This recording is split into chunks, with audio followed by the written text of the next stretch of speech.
joins me now here in Dallas. Jeff, thanks for being with us here today.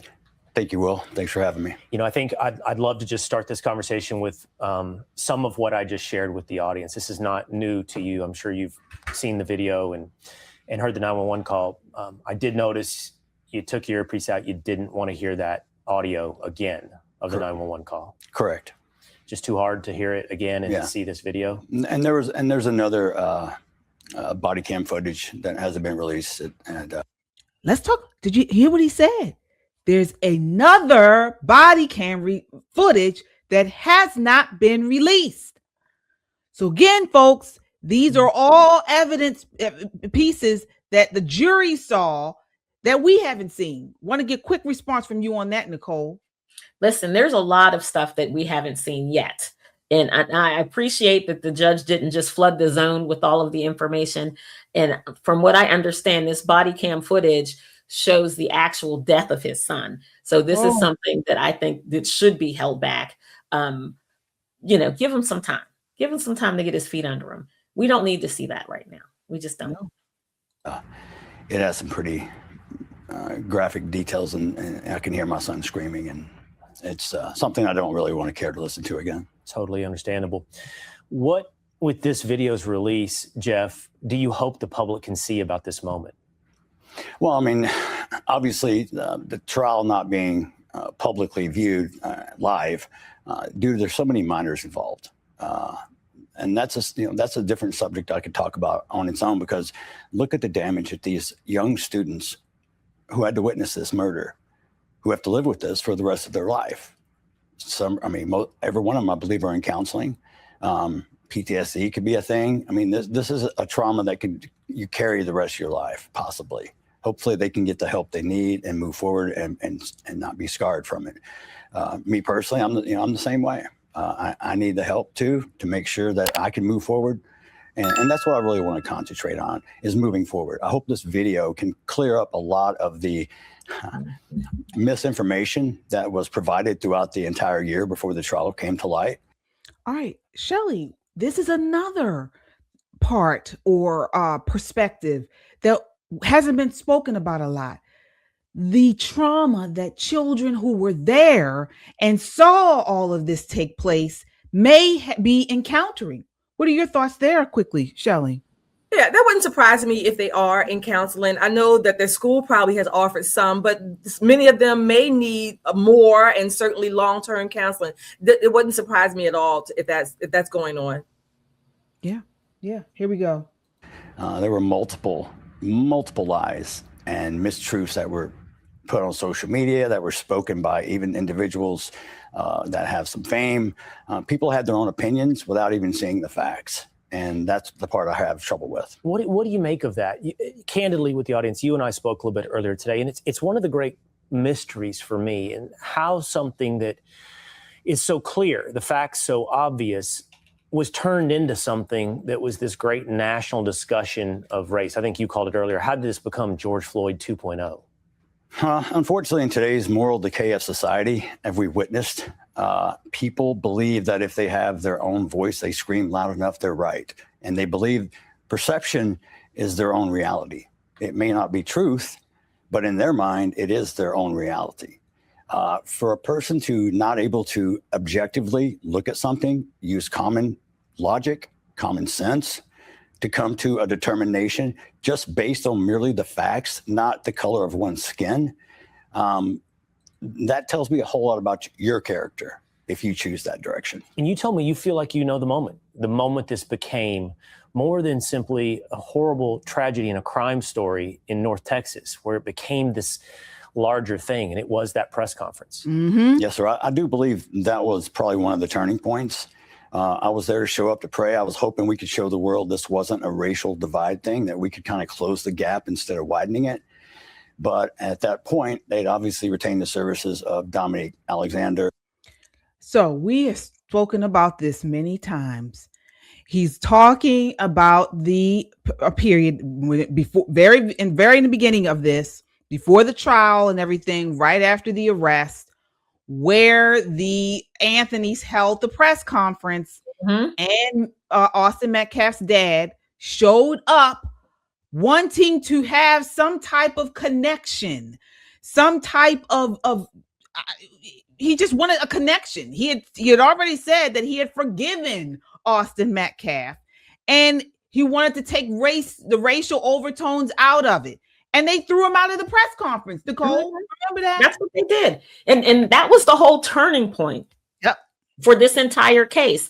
This case could have taken a completely separate vein if they would have embraced that moment. But instead of embracing this moment where it could have been not peace, but healing, the beginning of the healing, they went out and got the felon that shook the 2-year-old till she had brain damage to be their mouthpiece. And it's been division ever since. It has been problems ever since.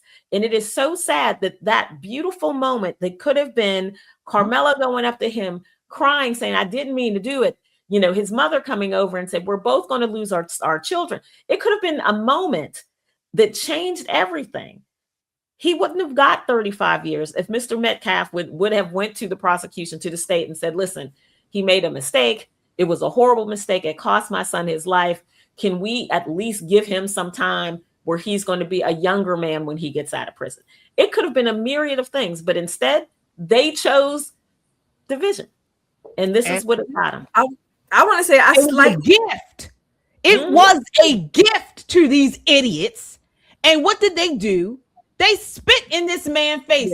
And not even a gift so much to them, but he's going to talk about it. It's a gift to him as well.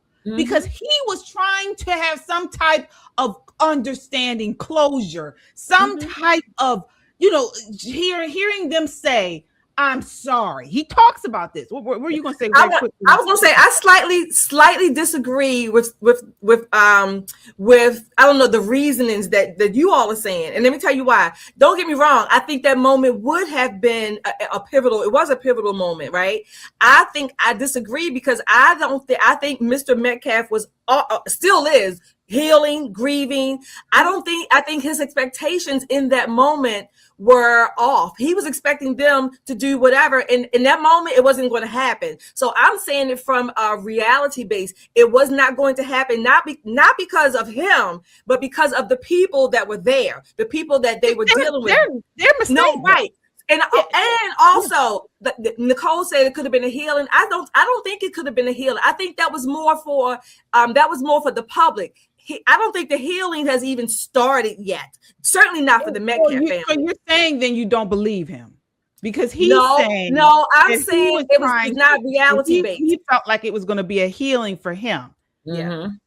And I think he was. I'm not saying. I think he felt that, but I think it was a misguided I guess thought, if you will, a misguided belief because he was grieving so burdensomely, rightfully so. His son was just murdered. I get that. I'm just saying, if I had to step back, if I didn't know any of these people, or so I don't know them personally, but you know that I would say that was not going to happen. Let me ask you this. What he wanted was his son back. That wasn't going to happen. No. Outside of you saying it wouldn't happen, are you also saying that if the Metcalfs had said, we're sorry. The Anthonys. We're sorry for your loss. We're sorry that this happened. Our son is sorry. You don't think that would have helped the Metcalfs? No, you saying, if the Anthonys had said what he was expecting, you don't think that would have helped Austin Metcalf's family? No, because I'm talking about the grief process. No. Okay.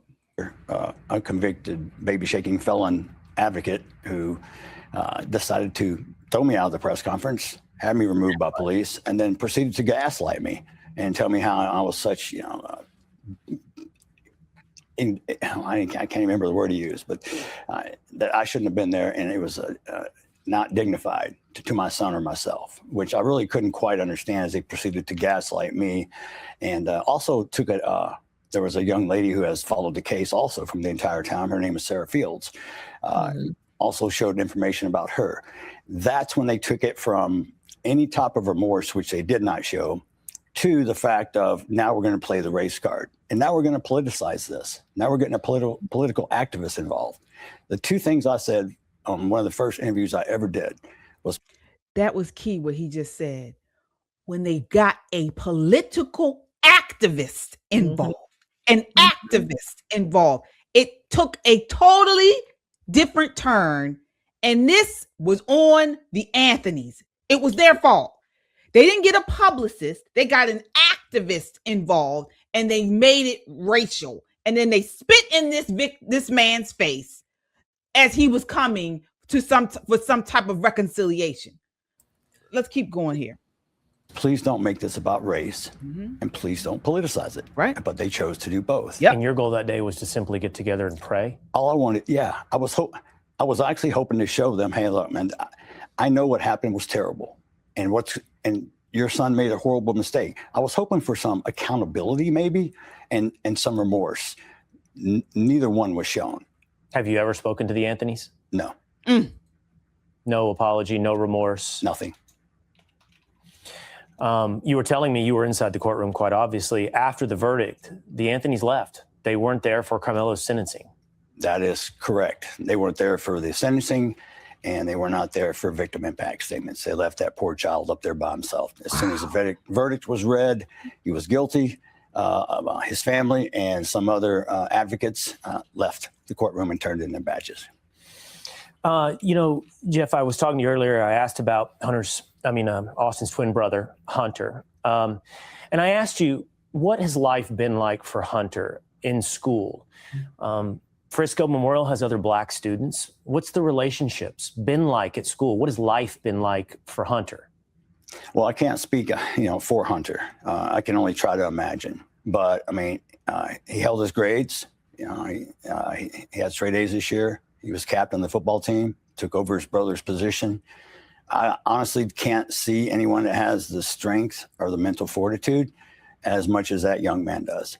I told him right after the trial, when he went up to give his victim impact statement, that I saw a boy walk up there, but what I saw walk down was a man.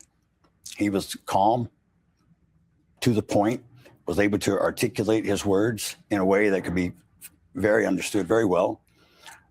Asked Karmelo to look him in the eye to show him some respect, and never once became emotional, and was able to convey what his thoughts were at that moment. And you told me that multiple Black students throughout Frisco High, Memorial High, also in the middle school, the entire community rallied around Hunter, rallied around your family, rallied around Austin.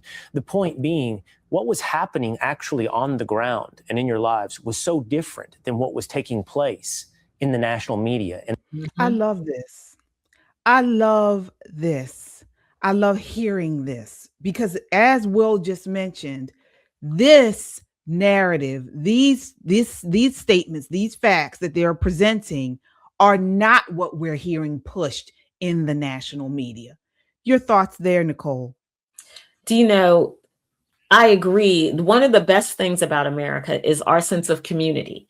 And sometimes that sense of community is like a national pride, but more often than not, it's local heroes, local people who make each individual community stronger, better, greater. So when you think about this school district and the Black kids, the white kids, the Hispanic kids, everybody's heart broke for Hunter because his twin was gone.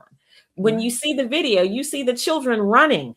They're not going, well, I'm Black, I'm staying back. None of that entered the equation for them. What they saw is one of their classmates is gone and another one of their classmates is going to prison. This is a tragedy for these kids all the way around, but they understand the greater grief is with the family who lost the life. And I don't, for the life of me, don't understand why the Anthony family chose to take it in a different direction.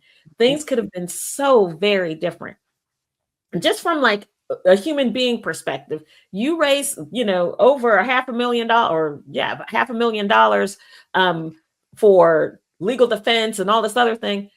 Did you offer to pay for his funeral? Did you offer to do the flowers or something, a scholarship fund? Did you call them and say, can we sit down without the cameras, with our pastors, with our family? This is what I mean by that greater sense of community. That's, for me, where healing starts, where the community says, okay, we were all hurt. Let's figure out how we're going to live through this and be better on the other side. When you start bringing in political activists, this is what you get. You get George Floyd 2.0. You get the new Negro Network. I forget what the name of his little organization is. You get all of these things that don't advance the ball for anybody. All it's doing is enriching the activist. Right. You want to know the reason why he wasn't in there when they read the sentencing? Is because he wanted to get out there and get in front of the camera first. Was the first interview anybody heard was not his mother, was not the stepfather. It was the new Negro Action Network. That's who we first heard from. And then the other people who heard from him that he had been convicted. Do you know? So it got the spin that he wanted it to get. He got the check that he wanted to get. And Karmelo Anthony got 35 years for a young American life, which, again, I will stand. It is not enough. Not enough. Shelley, you have thoughts there? I think that let me make this clear. I think the Anthonys certainly should have apologized, shown some act of contrition on behalf of their son. I'm totally understanding that. What I'm saying is the timing of it. I don't think them doing that would have changed anything. Not that it necessarily should have. I think that part of him grieving, the Metcalf family grieving, and even the students in the community, I think that's a process. So I don't think he would have been any less angry. I don't think the healing starts that quickly. I just don't. That's just my personal opinion. I think there's a process, and what he's going through right now, we see some of the anger, the sorrow. That's going to play out for a while. That's how I understand and have seen grief play out many, many times. I'm not saying in any way, shape, or form that the Anthony should not have done or said, I'm sorry, nothing. That's not what I'm saying. I'm saying from a public perception, I think we expect too much early in the stages, early in the process, when they haven't even kind of absorbed what just happened. That's what I'm saying. I don't think anybody is saying that we're expecting at all that, if the Anthonys had, been receptive to the Metcalfs, wanted to speak with them, it would have been like, oh, we're best friends, or they would have but it would have made it easier. It would have what way? What do you mean easier? Easier for what? Easier for the Metcalfs as they gone through this. And as you mentioned, Nicole, they may have been more susceptible to giving the Anthony some grace. I don't know. But when you say easier, what do you mean? Sorry? When you say easier, what do you mean? I just want to understand that. When you say it would have made it easier, what do you mean? What I'm saying is sometimes when you go through something tragic, some trauma, there are certain things that can occur that help you along the way. You're not going to be, of course you're going to grieve. You're going to go through the emotions, the things like that. But he's literally saying that he wanted some type of reconciliation. And guess what, folks? There have been several notable high-profile cases where victims' families and the perpetrators' families have come together in acts of forgiveness, reconciliation, and restorative dialogue. And guess what? It's been cases where the people are people of faith. The people are people of faith, all right? West Nickel Mines Amish school shooting in 2006. You remember that? This was one of the most powerful and widely discussed cases. Charles Carl Roberts, a non-Amish milk truck driver, invaded a one-room Amish schoolhouse in Nickel Mines, Pennsylvania, shot 10 young girls, killing 5, and then killed himself. Within hours, the Amish community members expressed forgiveness to the shooter's widow and family. They attended the killer's funeral. They outnumbered non-Amish mourners. They stunned the world. And this brought together the community. I can get that. But we talk about data on here all the time. I'm sorry? We talk about data on here all the time. I'm only telling you what I think, my opinion. I'm not saying this right or wrong. We talk about data all the time, but things like that more often than not happens the other way. This is something that I believe him when he says that if they had done this, it would have provided at least a little bit of relief. I'm not saying he would have been, gotten, but some type of relief. That's what I'm saying. I believe him when he says it. I don't disbelieve him. I'm just saying my opinion is I don't think it still would have met the expectations that many of us are saying. I think we're kind of simplifying it, overly simplifying it. What expectations are you talking about? I guess what I'm saying is from a social or a media perspective, to me, it sounds like we are just so quick to let's heal and move on. So No. Okay. No. Nobody said that. I just think it took a tremendous amount of courage on Mr. Metcalf's part to even show up there. Right? I do too. To walk into that room and to walk for him, it had to be like walking into the lion's den. But he was singularly focused on, and in that moment, I can only imagine that Karmelo felt very much the same way. Like he's surrounded by all these people who are coming up with all these outlandish stories and all this other stuff, as much as I hold him accountable for his actions, I do realize that he's a teenager. And if you've ever met a teenage boy, their reality is not everybody else's reality. Sometimes they're on a whole different planet doing other things. But in this situation, neither one of these men felt grounded. Both of these men were kind of just floating through life at this point, looking for something to hold on to. And something to hold on to for people who are believers, people who are followers of Christ, that's the cross. You're going to cling to the cross. You're going to do what the word of God tells you to do. You're going to be looking inside of yourself saying, Lord, this is more than I can bear. All I can do is let you guide me. What is it that you want from me? And you're met with not other Christian people. And I know it's a lot to expect everybody in the world to be Christian, but Christians do believe that. We believe that deep down inside, under all that other stuff, there's some love in there. What he was met with was a political activist. Yep. Who saw his paycheck going up in flames. If there was even a moment of reconciliation, if there was a moment of even recognition, if Karmelo would have said, I'm sorry, I didn't mean to do it. This was not planned. This is not what I wanted to happen. It would have changed some things. But because Mr. Get Rich Quick was there, none of that was able to happen. And not only did it not happen, he made the situation worse. He made him feel small for and called him a racist. Called him all kinds, and continues to this day to call this man dirty names. To have someone, and again, this was never about whether or not Karmelo did it. He confessed to the crime right off the top. So I don't see where the big Scooby-Doo moment would have been for him to say that he was sorry for what he's done. Because when he sat there and cried when they read that sentence by himself, with no mother, no stepfather, no political activist, it's just him and some attorneys that they hired.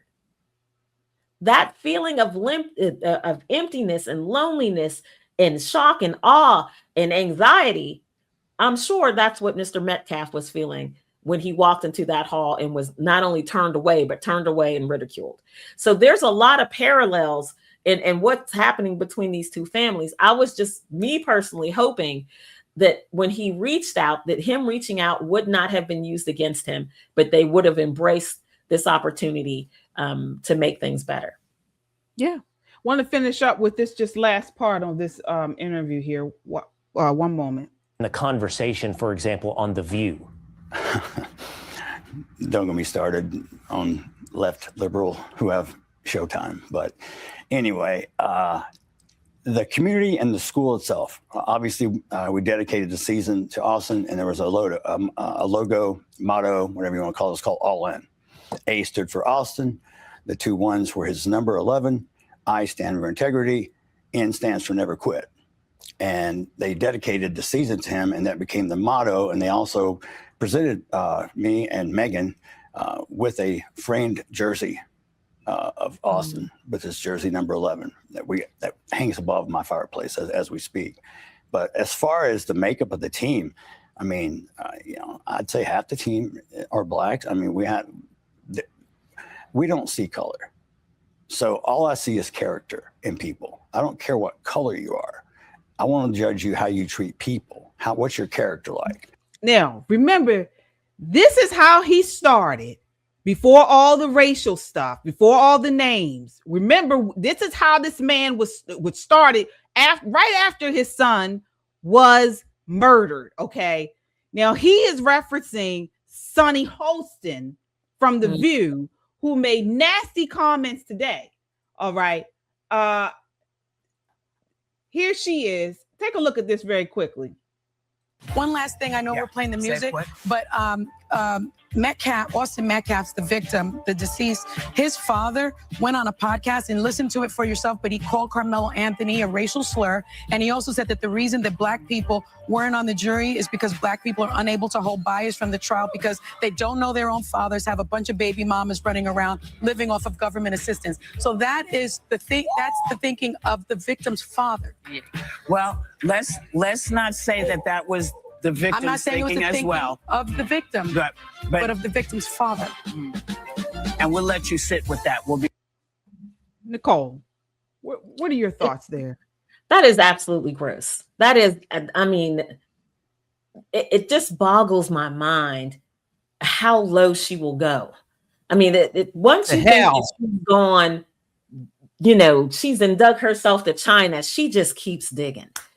So this grieving father who's angry, who's in his feelings, we talk about them 7 stages of grief. He got to the hot one. And she's trying to ascribe the father's anger to a reasoning why his son was murdered is outrageous. It's even outrageous for the so-called ladies of The View. It really shows you the content of their character and exactly what Whoopi said. Well, let's not do that because you know what's going to happen. They're going to get another card. And tomorrow she'll be reading the card going, I was not trying to say that Austin said this and Austin said that. What she should have done is kept those thoughts to herself. Exactly. Shelley, what are your thoughts? Well, again, this case should never have been about race, but now that it is, it's going to always be woven throughout this whole narrative. Unfortunately, Austin is in his grave. People are still grieving, and the people on The View don't know the difference. And so, unfortunately, I mean, again, this is how the social media, the media is going to keep playing these clips, and they're going to be intertwining them. We talked about Mr. Metcalf last week when he went on the show, I think his interview, and he was angry. This is what I mean about the grief. This is what I mean about the grief process. And it doesn't just play out. You do one step, you in the second step. No, they're going to always be interacting over time, things like that. So it becomes important to the rest of us, if you will, to understand, okay, this man, he did lose his son in a horrendous manner, no less. You have his student, the classmates, his brother, his family. So the rest of us are going to have to be able to step back, if you will, just like we wanted Karmelo and Austin, I guess, to step back and reevaluate the situation before taking action. Mm-hmm. So the rest of us need to do that as well, that we're not always just simply reacting to everything that comes out. Give it 24 hours, walk away, like we say. Same thing for the social media. Give it 24 hours. Let's calm down. Let's see. Let's put this in the context. Let's, give him some grace. Maybe he does have these thoughts. I don't know. But my point is that this narrative is always going to be a part of this larger, horrible, sad incident. Absolutely. And guess what? The victims deserve the grace. This is the exact same thing I was saying about Charlie Kirk's widow. Okay. Now he's going through this. All right. People are wicked. People are evil. People are evil. I don't care if that man came out and called Karmelo and the whole family a bunch of N-words. All right. And his mother a whore. I don't care what he said. After we've seen, now we have more information, which we should have understood this before, where we've seen the video. They saw the video. We haven't even seen the worst of it. Okay. So we know they've seen it. He was treated horribly by the family. All right. Of course, this man is going through the emotions. They're going to be going through this for a very long time. Okay. Like you mentioned, Nicole, shut up, Sonny. You don't have to comment on everything. Let this man grieve. It's terrible. It is terrible. But we know these people don't have, there's no bar low enough for her and her ilk.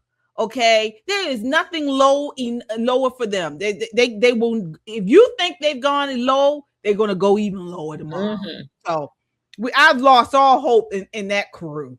Okay, but this is why we call these people out on here. Again, I still say the victim deserves the grace. Okay, at least give him a little ounce of grace he was trying to give them in the beginning. Goodness gracious. I think that I won't be stunned by what they do on The View, and then they do something else, and it just takes your breath away. It takes all the air out of you, because that was absolutely disgusting. Absolutely disgusting. And nobody speaks up. That's another thing. It's like you on a panel and none of y'all. I mean, Whoopi kind of pushed back a little bit, but the rest of them just sit there. So they want to check. I mean, nobody's going to stop the gravy train. And I'm sure the only reason why Whoopi said something is because she probably saw them walking toward her with a card. And she doesn't want to read another card. It is just reprehensible how this woman's mind works. Like anything other than the truth. And she's an attorney. Anything other than the truth. Are you serious?